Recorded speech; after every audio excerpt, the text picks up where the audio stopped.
Hello, everybody. Happy Wednesday. Cheers. It's happy hour. We've made it halfway through the week. Hope it's been a fantastic one for everybody. I appreciate everybody for coming and joining in and hanging out with me for another edition of Happy Hour. We've got another fantastic guest planned for you today. She should be joining us any moment now. Her name is Molly Gursky, and she is the co-owner of a high-end restoration shop called Driven Restoration, and she's got a pretty incredible story. She's phenomenally talented. I have a ton of respect for her, and I'm really excited to introduce you guys to her. So hopefully she'll be joining in just a little bit here. Let's see. I see her there. Maybe.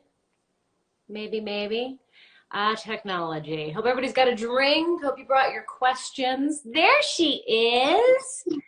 Hello, beautiful. Hi. How are you? I am fantastic. How are you?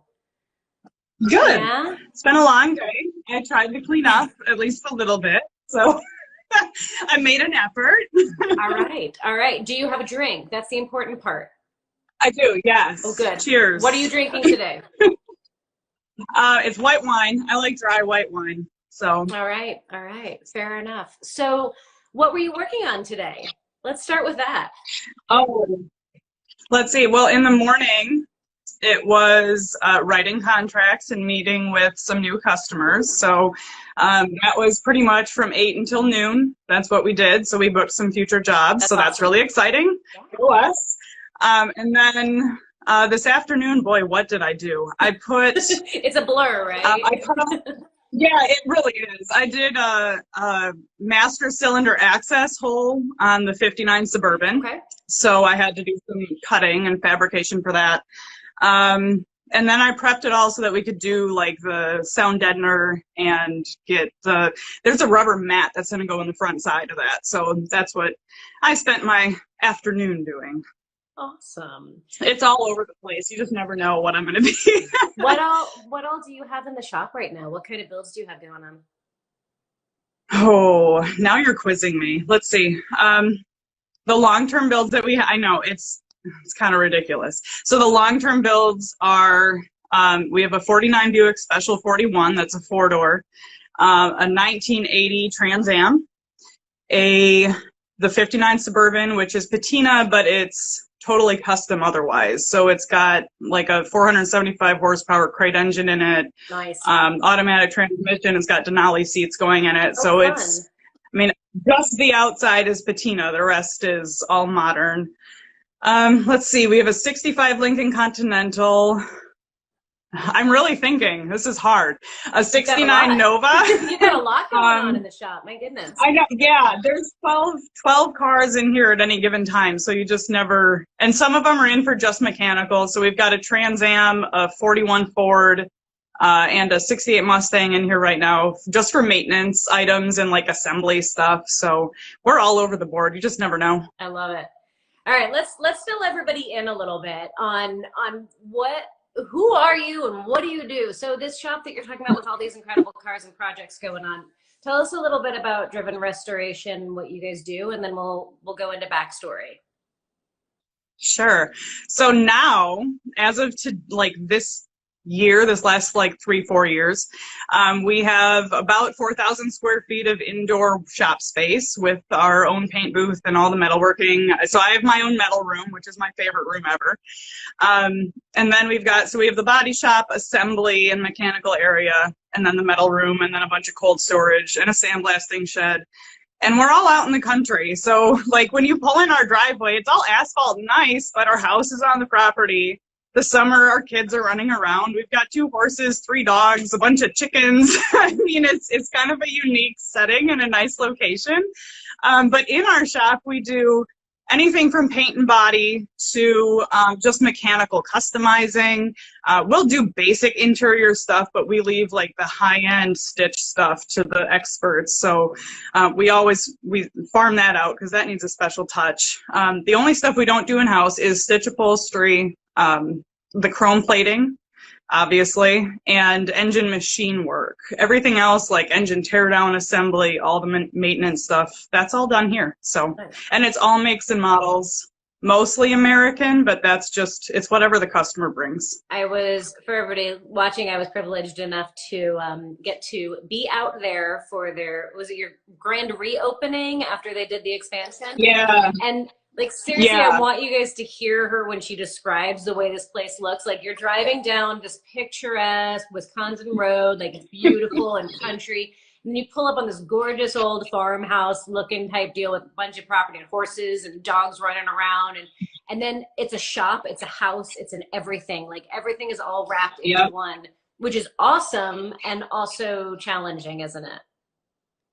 Yeah, you're never at work or at home per se. Right. So I always like the breaks in my day are when I go pick up, when I drop off Cora at 7:30 and I pick her up at 4:30. And that's like my defining times of the day. Right. And sadly enough, I have to set an alarm at 3:45 or I will forget to go and get her. Oh, I wonder because I'll get stuck. Believe it. Yeah, you get zoned in on what you're doing. Yep. Yeah, it's just unreal. Absolutely. Oh my gosh. Yeah, you get into the zone, you're working. I mean, because you're not just running the shop, you're hands-on in the shop, so you're toggling all of the things. I can 100% imagine you like elbows deep in a car or a project and be like, oh, what time is it? I'm supposed to be somewhere. Yeah. How have you, like, how do you balance that? Like, it's real easy on the outside to look at it and go, oh my God, this woman is a superwoman. How does she do it all? And yet I know it's not always easy. No, I don't. So I heard, I was in corporate before I did this. So I did like corporate sales and marketing, and I worked with the sales team and that sort of stuff. And so we did a lot of sales training and like team building training and stuff. And we attended this one that was geared toward women. And the lady that was speaking said, you can only gauge how productive and successful your day was by how mad everybody is at you. If they're all equally mad at you, you did it perfectly all day long. Oh my gosh. It's perfectly done. And I'm like, you know what? That's perfect. Because you can't I'm so tired of the make everybody happy thing. I can't make everybody happy. I'm always going to make one person happy and then the other person's mad. So you just got to it's sort of like picking your battles. So like, what did I do from 5 o'clock until just now?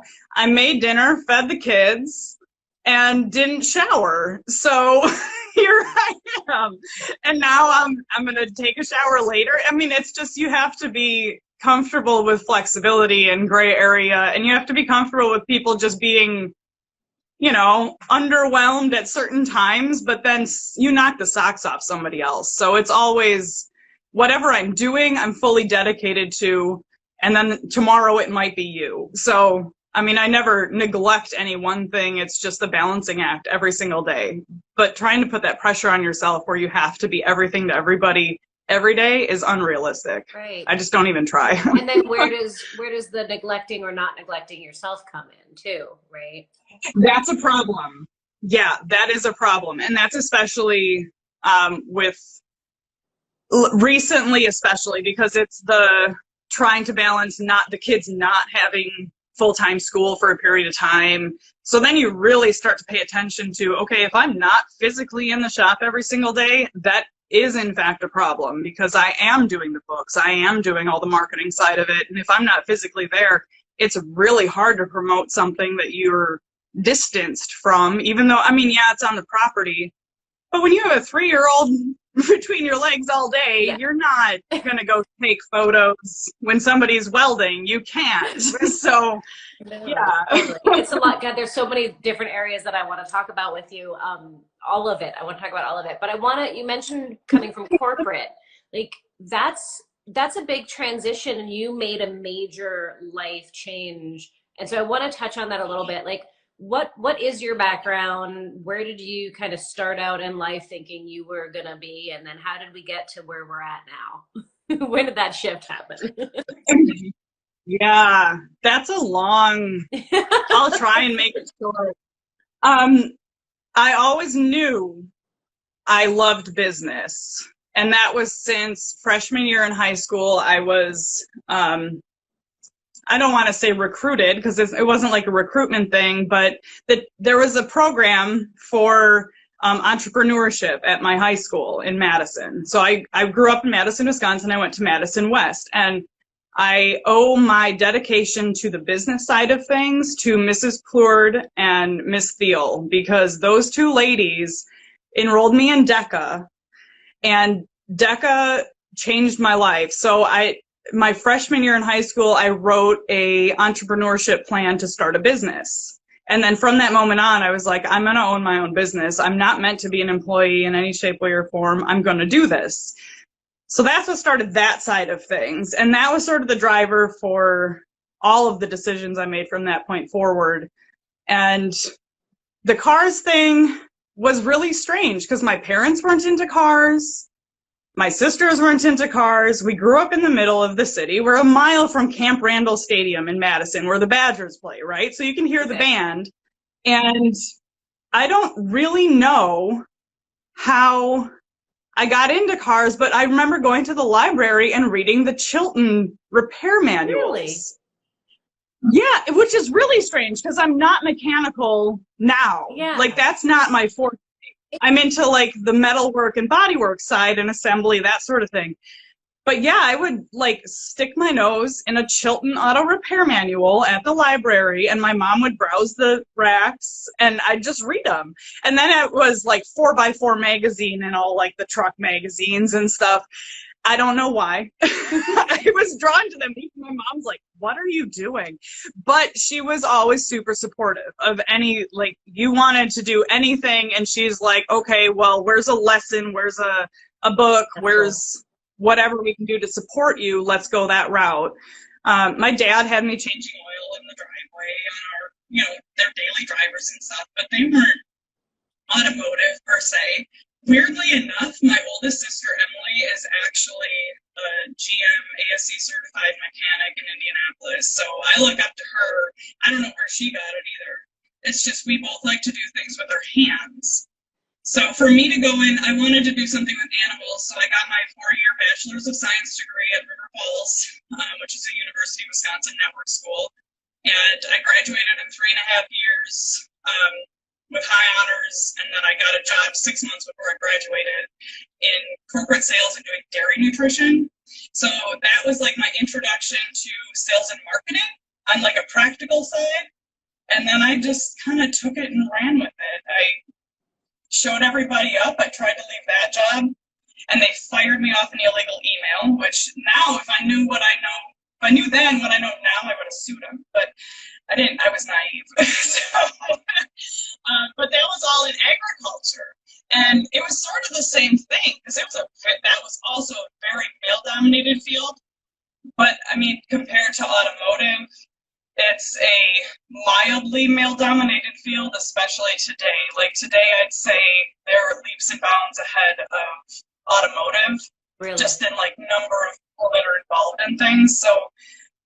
Yeah, from there I worked at Landmark Nutrition for a while, so I did more dairy nutrition. I very quickly moved up. I did sales and corporate things, and the closer I got to a corporate office, the more I was like, I don't want to do this anymore. I'm tired of spreadsheets, and like, I like numbers, but not in that aspect where you're like measured by a cutoff of a number. So, yeah, that's when I kind of and I left in 2014, I think it was. Okay. And that was when I went and we started the business in 2009. And by the time I left in 14, I had just been running the business side of it. And then I transitioned into the shop full time from there. So, and Steve taught me everything from there. So you were doing both for a while. You were living the corporate life and running the shop.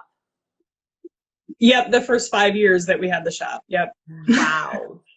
That's how we started it without like a big loan or some big like, you don't want the debt monster breathing down your back the whole time when you're trying to start a business. So, I mean, I made good enough money that we could put literally every penny that the shop earned back into the shop. So that's what we did. We just kept reinvesting in tools and equipment and buildings, and rinse and repeat. Yeah. And now here we are. So That's awesome. So that's something I actually want to talk a little bit more about, because that's come up a lot in questions that I get about, everybody wants to start their own business. Everybody wants to be their own boss. yeah. There's a lot of appeal to it, and there's a lot of wonderful things about it. There's also a lot of not so great stuff about it, but there's a lot of like myth and urban legend around running your own business. And a question that I get often is, do you start out as a side hustle, or do you quit everything? Like, I had a woman talk to me recently. She asked me whether it was okay to keep working a job and start your business, because somebody had told her that if you're going to start your own business, you just have to jump. You just have to sever all ties and jump. And I'm like, well, I mean, that's one way of doing it, but there's a mixed bag. Like, if you had to do it all over again, would you do it the same way, or would you do it different? I would. I actually think I would quit earlier. And I don't know. I mean, I thought I had to hang on longer than I did. It's a mixed bag, because there were sides of it where I'm like, God, I wish I had more savings when I quit. And don't we all always wish that in any situation, especially that sort of situation where you're like, good bi-weekly paycheck, Yeah. like that is gone now. And I have no health care. Like, I had a company car, I had a company phone, the computer, I had all of the things for the company. So, I mean, I had to physically go get a phone. It was like, Like, what do I down do? to those basic. Yeah, it's like, I don't, like, what's that ringtone? Oh, it's mine. Yeah, it was really, at the time I thought it was too soon. But now when I look back on it, I'm like, no, I should have done it not right away, but I should have done it at least 12 months sooner. Okay. When I had the inkling that it was going to happen, I should have just been like, okay, here's my 30 days. I'll train my replacement. Goodbye. And what do you And it would have been a smoother transition. What do you mean by when you knew it was going to happen? Like, that the business was going to be successful, or you knew that you were going to quit? When I knew I was going to quit. Okay. Because I remember I quit in July, I think it was 2014. It might have been 2013. I'm not sure. It's a blur. But I know that I quit it was July. And I remember thinking it was in December of that Christmas, my uncle asked me, he said, how is business going? So we have a family Christmas party every year, because I'm a New Year's Eve or a Christmas Eve baby. I was due on New Year's Eve, but so we have our big family gathering every year at my parents' house for Christmas Eve. And my uncle was asking me, so what's your goal with the shop? You know, is that just going to be like Steve's thing and you just keep working, and like, what are you going to do? And I remember saying to him, no, I'm going to quit and I'm going to work full time in the shop. And I remember the look on his face, because it was like, I don't think you can do that. Like, you don't even do that now. And it's not, and it was totally out of an area of like total naivety. I don't think he realized how much I was invested in the business already, as far as like what I was doing. But just that little bit of doubt was enough to make me like, dude, you don't even know. Yeah. Like, here I come. When did you start actually working in the shop?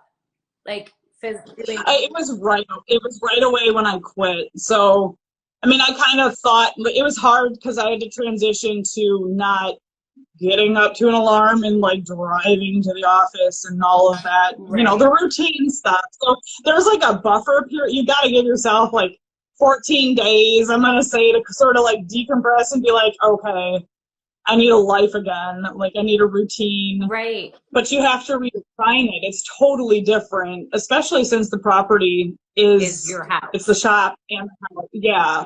Yeah. It makes it even weirder. So, I mean, it was pretty fast. I think a lot of people are getting a little like taste of that. You know, people who are now working from home, who didn't used to work from home, right? Yeah. That they're kind of being faced with that whole concept of, I have to really create the structure in my own life here. And I remember the same thing when I went from working for someone else to working for myself. It was like, oh, I could easily not wake up until 10 in the morning, but then I have to work until 2 a.m. right? And like, exactly, coming up with that structure for yourself and what works for you, and kind of forcing it. Because you kind of like, I know I need it. Like, we always say we don't want anything, but we need it. No, yeah, you need to have some sort of a boundary. And like for me, knowing that like I have a built-in one with the daycare times Right. and things, and now she's going to go into 4K, maybe. I don't know. If they open 4K, she'll go to 4K. We'll see. But it's kind of nice to have that like morning, this has to happen at this time in the morning, and then this has to happen at this time in the afternoon. And now that is a routine, and I have built-in alarms. Like I have to set an alarm for lunch or I won't eat, and then it'll be 1 o'clock and I'm yelling at somebody and they're like, you didn't eat lunch. It's like, oh, oops. Like, yeah, my bad. I don't think they were up when you were at the shop last, but we have signs around the shop now that say there's food in the freezer, there's food in the fridge, there's food in the cabinets. Help yourself, because if you wait for Bogey to eat, you're never gonna eat. Yeah. Because Bogey just That's totally me too. Steve is the food police for me. He'll walk in if I'm like working. It's usually when I'm welding something, and I'm like, no, like, let me finish what I'm doing. I have to finish this. I'm busy. I'm welding. Leave me alone. Yeah, leave me alone. I'm in my Zen moment. So okay, so you had an early interest in cars. You went off on a totally different tangent and went into agricultural nutrition and all of the corporate side of things. You ran a business at the same time as being in the corporate world. Took the plunge, dove into the business. So how, like, was there other car stuff that came up through your life in between then, or was it like a coming home when you came back to working on cars when the business started? Or when you got to start working on them? I did feel like I was home, but I think it was more of I've always been like very hands-on. Like I like to see something tangible out of what it is that I'm doing. So the corporate world with like the dairy nutrition and stuff worked for me because it was very sciencey. I've always loved science. So I could do this entire dairy ration. I mean, you want to talk about human nutrition versus dairy nutrition. I mean, you know how much vitamin E one cow is getting in international units on a daily basis. And I'm lucky if I drink some milk today. Like it's silly to me. So you had it down to such a science, and it was amazing to me that when you would make the minorest little tweaks to their diet, that you'd come back a week later and they were like, yeah, cows went up like 3 pounds in milk last week with that new ration. So it's working really well. You know, the test results were good. Everything was good. So you'd see results. It was delayed though. Yeah. So then when I came into the shop and it was like, okay, this needs to be done. It has to fit. Here are the specs. And I mean, usually I'm making my own templates now and things, but initially it started out where Steve would be like, okay, you need to cut this size. It has to fit for this. So test fit it here. And it was very like step by step. And now he just lets me go. But it's that immediate reward. It is so rewarding. And I always tell people, nobody ever cried over a spreadsheet that I did. And they were beautiful. They were wonderful spreadsheets, and they showed you what would happen if you did the things that I told you to do. But nobody ever was excited about it. And now when I build a car, we finish a car here and we give it back to them and they cry. I mean, it's like you don't get more reward from what you do than seeing the joy in somebody else's face. So I mean, we don't have a car that we drive around and we love and we enjoy because we love them all. We build them for other people, and that's where we get that like adrenaline rush of like, they like it.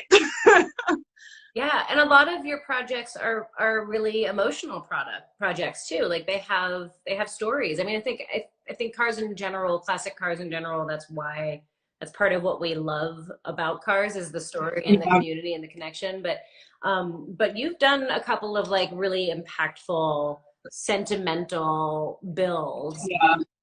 That makes a big difference. We've done a number, and we've done in the entire time that we've been in business, we thought at the beginning, just like everybody thinks, you have to do an auction car. You have to get your reputation out there, just do one, take a loss, be done with it, that sort of thing. And it was right at the beginning. Steve brought home two 1965 Galaxies.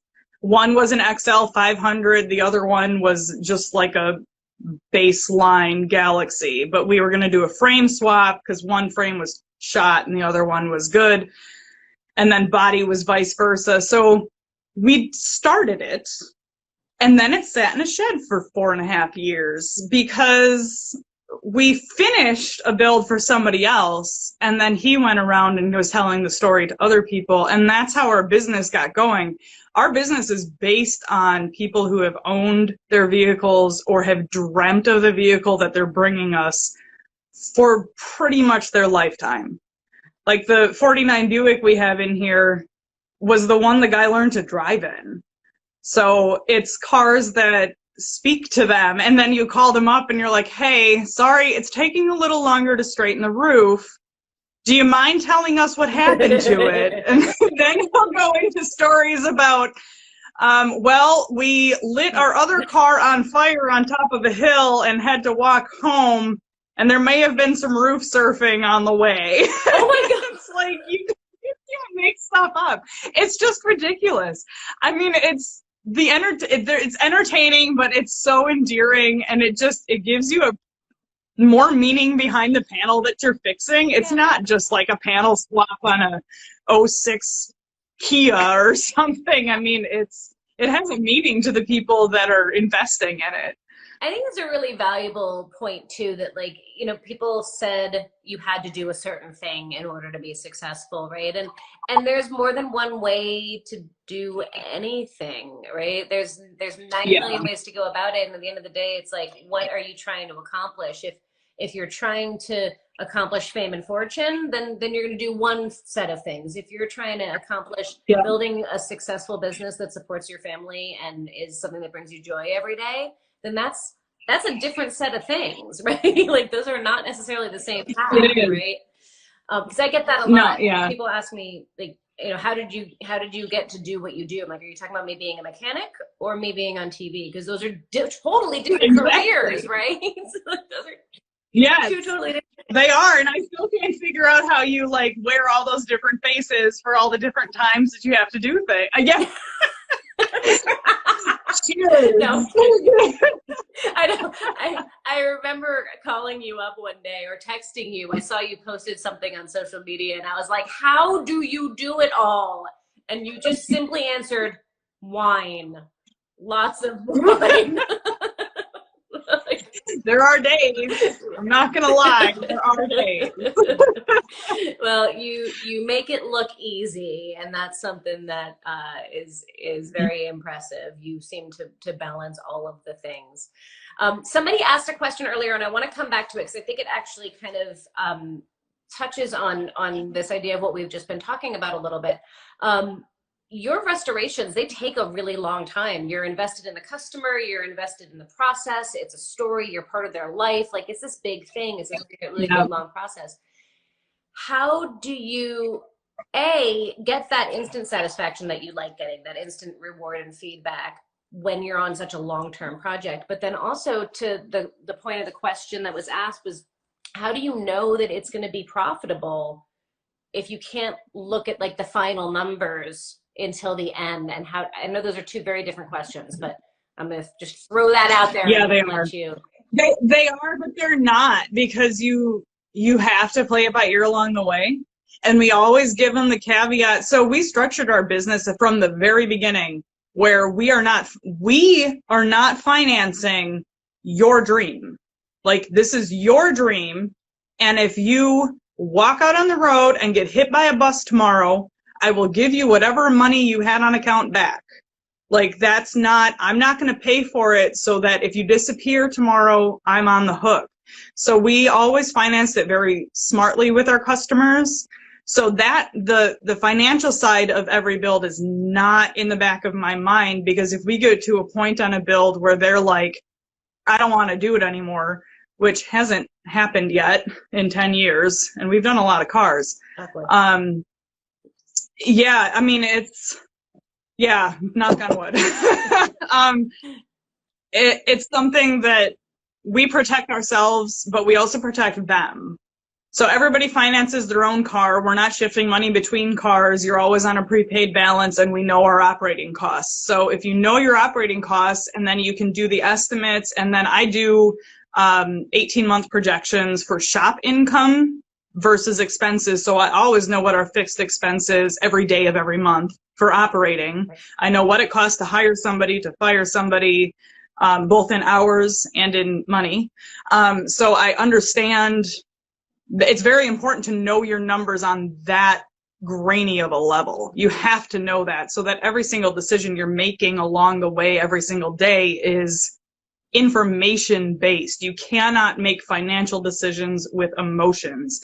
Now, when you're building a car, you are making emotional decisions every minute of every single day, because you get to a point on a certain panel and you're like, I can't stretch this metal anymore or it's going to crack, but I'm still not where I need it to be. So do I push it or do I call it now and try again? So, I mean, you start with, I try to keep like a weekly task list and then reevaluate on Wednesday. So when I start out Sunday night and I'm like real ambitious, I'm going to do all of the things and the stuff. And then I get to like Tuesday evening and I'm not a third of the way through my list because I had 4 phone calls and 8 requests for estimates. So now I'm in the office tomorrow. So you have to be realistic with yourself, but task lists, there is something for me about having a list and knowing, and I go over it with Steve. So knowing that I'm accountable to another person who's fully invested with what I have to do and then what he has to do, plus the employees, is like, okay, we can bust through this and we can have a productive week. If we get through 3/4 of it, we'll be good. Nice. Dude, anybody really paying attention to what Molly just said, like there's a whole lot in there. Like she just dropped some incredible knowledge. Like, be disciplined, have task lists, be focused, but be flexible and know that they might change, but still keep yourself on task. But huge knowledge that she just dropped on knowing your operating costs and knowing that granular level of things. That's huge. You know who taught me the gray area in scheduling? Children. You can have all the plans in the world, and then one of them doesn't feel good or the other one just doesn't want to. Right. And all your plans, best laid plans of mice and men, right? Yeah, exactly. You're like, oh, hey, we're not doing that today. That's fine. We'll do it next week. Okay, I want to talk about, God, there's so many things to talk about with you. You have too much good stuff to talk about. You have such a rich life. And let's talk about SEMA, because you went to SEMA last year with a vehicle for the first time. Yeah, and it was an unconventional way to go to SEMA because it was a customer vehicle. A lot of people build cars just for SEMA, and we were building a car for a customer that I thought would enjoy SEMA. So it was a very inverse, and I thought the vehicle would be a good fit for SEMA was the other thing. So, and that was Mom's T-Bird. That was the 1959 Ford Thunderbird. Never been done before, with a 59 converted from the unibody to a full frame with all modern suspension, power steering, power brakes, remote power brakes to boot. And then it had all leather interior that was meant to be exact original. So the interior of the car had to look just like Mom's car for the customer. His dad bought the car for his wife in 1961, and she drove the wheels off it. The kids grew up in it. The kids drove it. I mean, they had it on and off the road for a period of time after, like, up till, like, I want to say 1992 or 94, somewhere in there. And then they just parked it because it just wasn't running quite right. And by the time they found us, it was really dumb luck. We had been through our expansion, and the article from Wisconsin State Journal came out, and a friend of his that worked on the railroad gave him the article. So it was really all happenstance. And he had been trying to get other shops to do it. Nobody would do it. They all said, you can't do that. So was it his idea to put it on a full chassis? Or was that? No, he said he wanted to build a car that they could drive up Highway 1 in California without a concern, that they could take down Route 66. They wanted to drive it from the East Coast to the West Coast. And you can't do that in a 1959 car with all of the old parts. You just can't. And especially with the car that they were starting with, I mean, it had almost no quarter panels left. I had to hand fabricate the outer wheel housings because they were gone. We got the quarter panels all replaced. We had to do a bunch of repair on the doors. So even the sheet metal and the trunk area it wasn't solid. So if he had wanted us to save it as a unibody car, it wasn't realistic, I guess is the... Yeah. That's the ground level evaluation of where that car was at. So when we saw the pictures, and we did this one without seeing it in person, we sent him an estimate for what we thought the car could be, just based on the photos that he had emailed us. Wow. And Steve was the brainchild behind it. He went and he was like, we have to keep it all Ford, but we can put a chassis under it with all modern suspension. It can have power steering, power brakes, AC. It's got the Coyote 5.0 in it. And then we had Manda Marie do the upholstery that was exact original replica, but in really high-end leather. She hand sculpted the foam for the dash. I mean, it was unreal. But the only thing we didn't touch was the steering wheel, because his mother had her hands on that steering wheel for decades. So it was left alone. There's chips in it.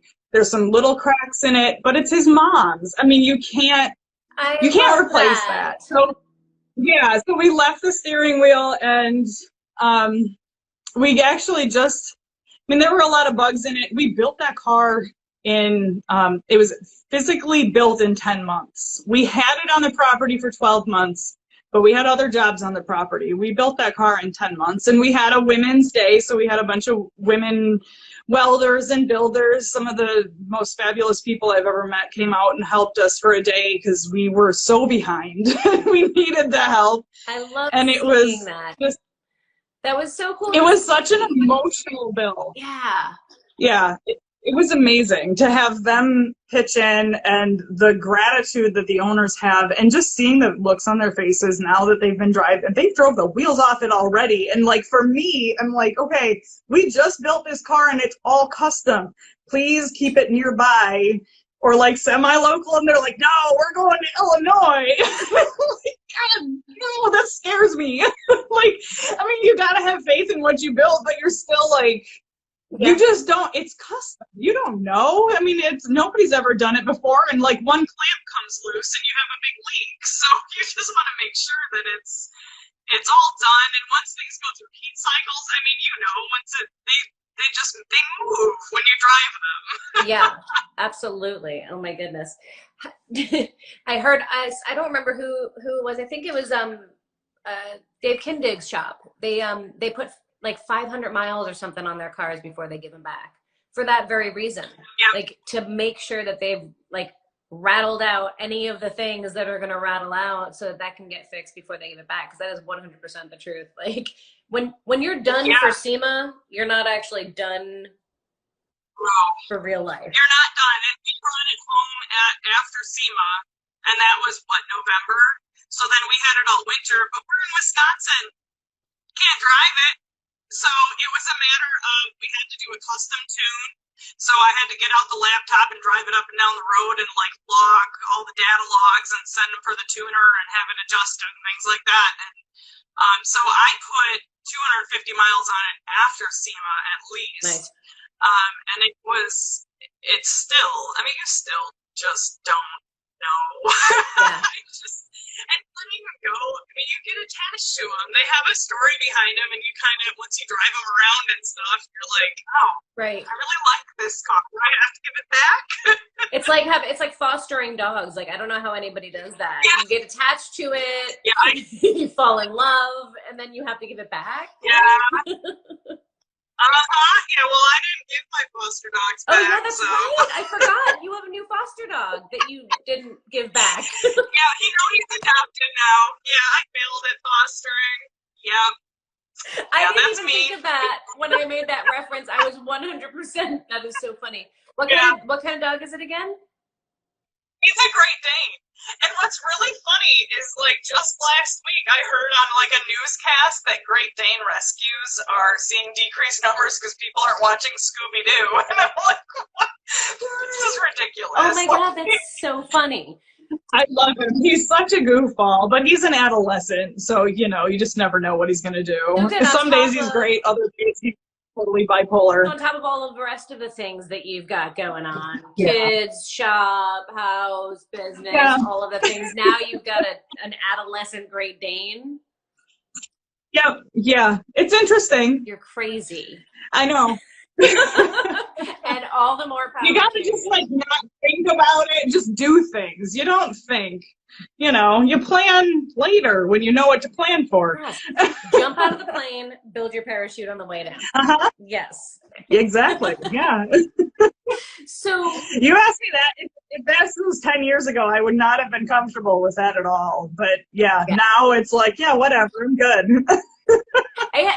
Even from when I first met you, because I think I met you 2017, right? Was Yeah. the first Yep. time I met you. Yeah, for months. And you were Yep. you were definitely like a whole lot more like, nope, this is what we planned, this is what we're gonna do, this is right. And now you're like, Yeah. hey, let's figure it out. Let's go. Yeah, pretty much.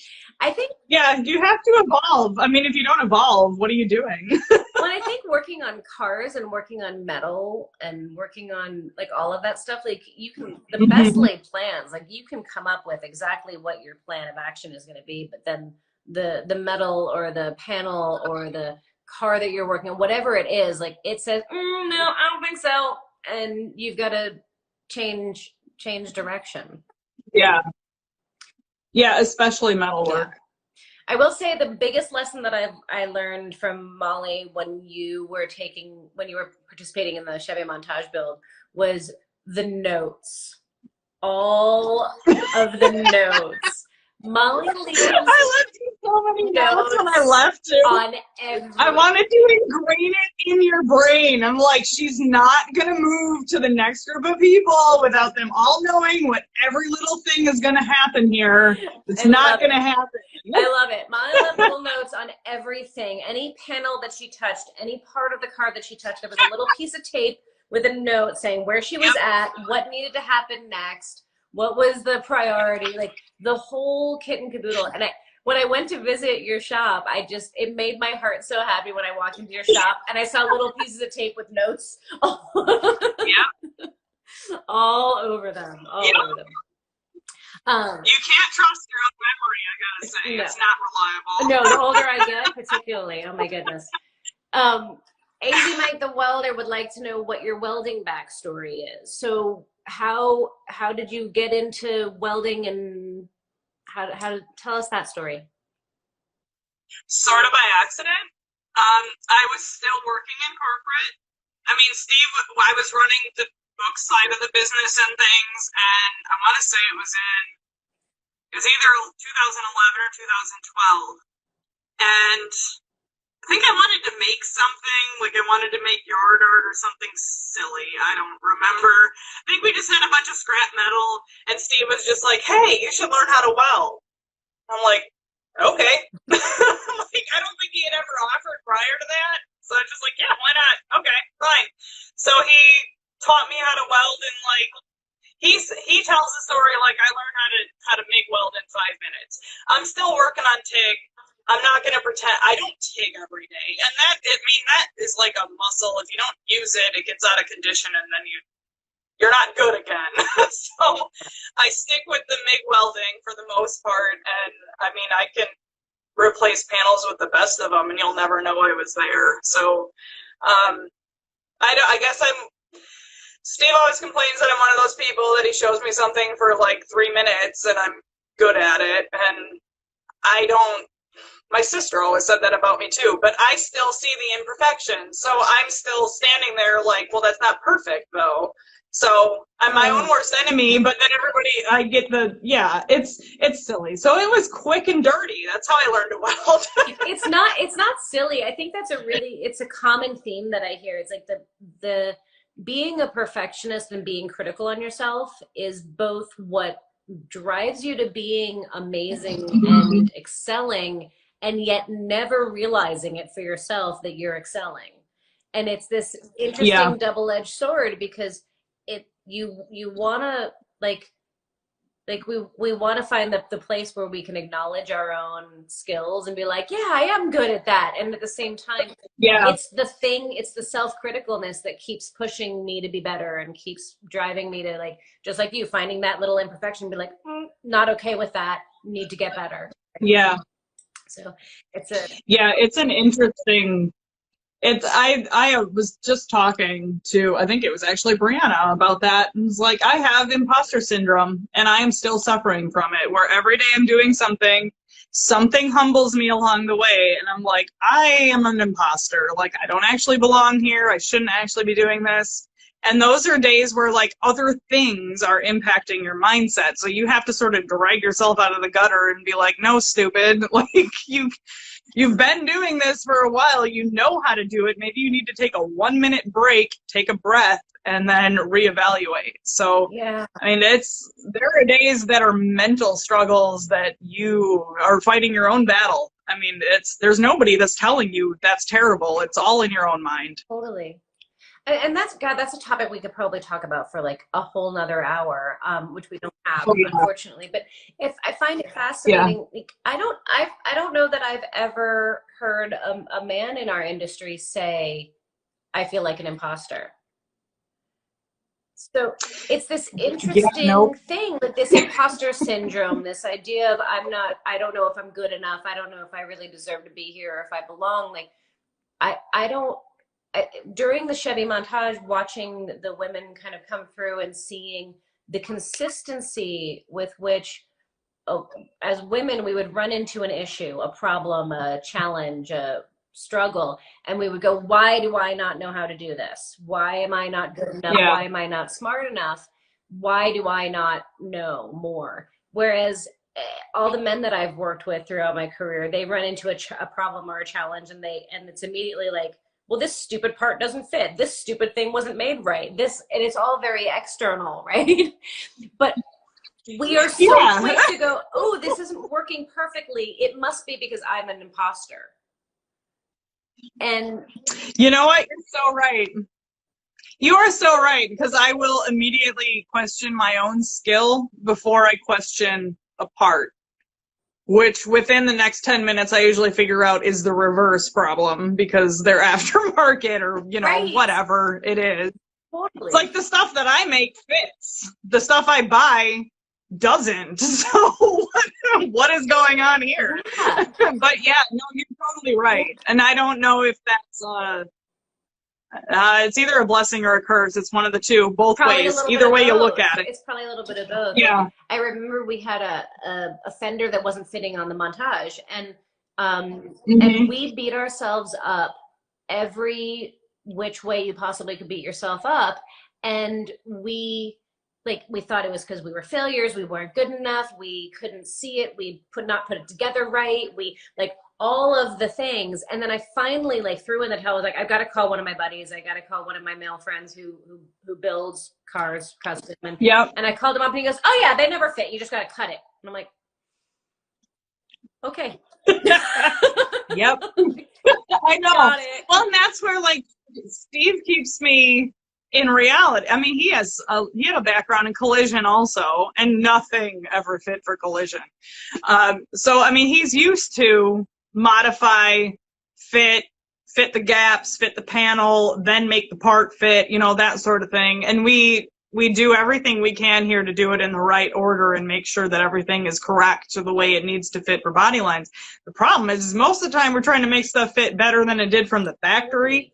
Yeah. So, there's that whole side of it too.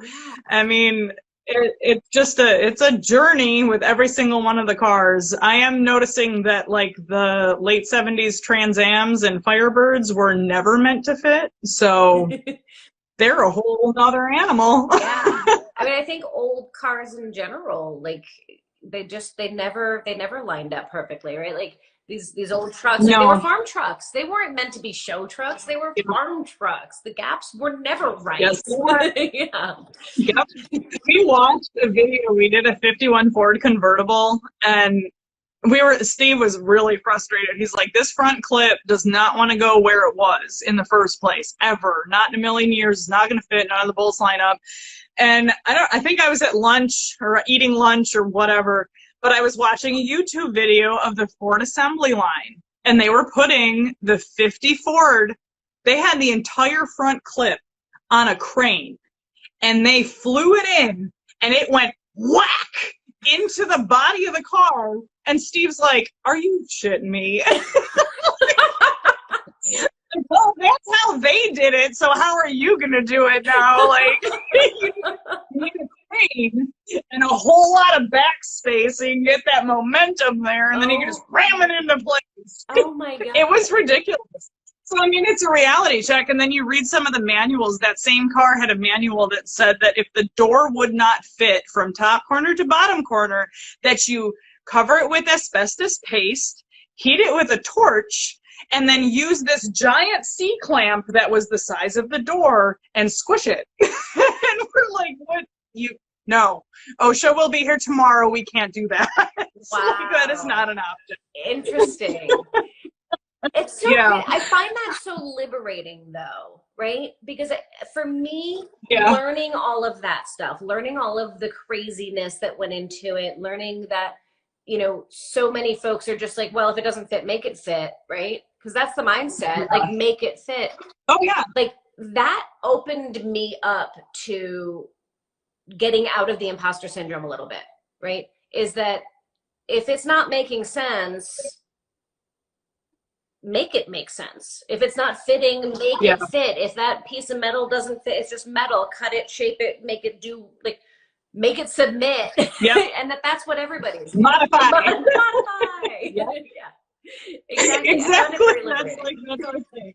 Yeah. That's so true. It's totally true. I mean, nothing ever fits out of the box, especially, I mean, and then you learn the more stuff you buy and the more stuff you try and buy that doesn't fit, you're like, well, no, you really need to go new old stock on things like actual hinges or hinge latch, door latch assemblies, stuff like that. Because, I mean, you can't buy certain things that are quality made anymore. They're just not. So, well, they weren't quality made. Yeah, it's a learning process. Is the problem.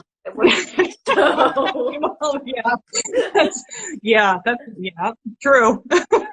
Oh my God. Okay, we are like super running short on time. Like we seriously could talk for like 3 hours, but I want to like final question. Words of advice, words of encouragement, anything that you would say to somebody who's listening who either wants to start their own business or is just coming up in the industry. Like, what are your words of wisdom to them? You never know everything. And until you acknowledge that you never know everything, you know nothing. So the experts that I know, the experts that I know in any industry, I don't care if it's anything from makeup to horses to cattle to cars. If you can't acknowledge that you don't know the answer the first time somebody asks you a question, you are miles behind the person who will find the answer. So you need to figure it out, learn from somebody knows the answer, find that person, get in touch with them, use your resources. So until you can figure it out, I mean, you're stuck. And you are your own worst enemy. You need to know your limits. So preach, girl. That is a phenomenal answer. I absolutely love it. Oh my goodness. We are like running out of time. So I want to thank you so much for hanging out with me for happy hour. It's good to finally see you again in person. I know. I miss you terribly. Yeah. We are going to hang out soon. I'm going to send you one of these lovelies as a as a gift for Awesome. hanging out with me for happy hour. You dropped some incredible wisdom. You have a ton more. I think we're going to need to do this again at some point here. She just froze up, but everybody out there you go. Everybody watching, thank you guys all so much for joining in and hanging out with us. This will live over in my IGTV forever, or as long as Instagram exists. And so you can watch it again and pick up on all that knowledge that she dropped. So for now, I'm going to bid you guys all adieu. Make sure you come back next week for our next amazing guest. You'll have to tune in to find out who that is. And also keep an eye if you have Motor Trend on demand or the Motor Trend app. There's a fun little new thing getting dropped tomorrow that you may want to pay attention to. Just saying, I'm throwing a little teaser out there for everybody watching that there is something new dropping on Motor Trend on demand that you'll wanna watch. But I'll check it out. I know. So I love you, Molly. Thank you guys all for tuning in. Have a fantastic rest of your week, everybody. Cheers. Happy hour. Cheers. Love you. Cheers. Bye. Bye, guys.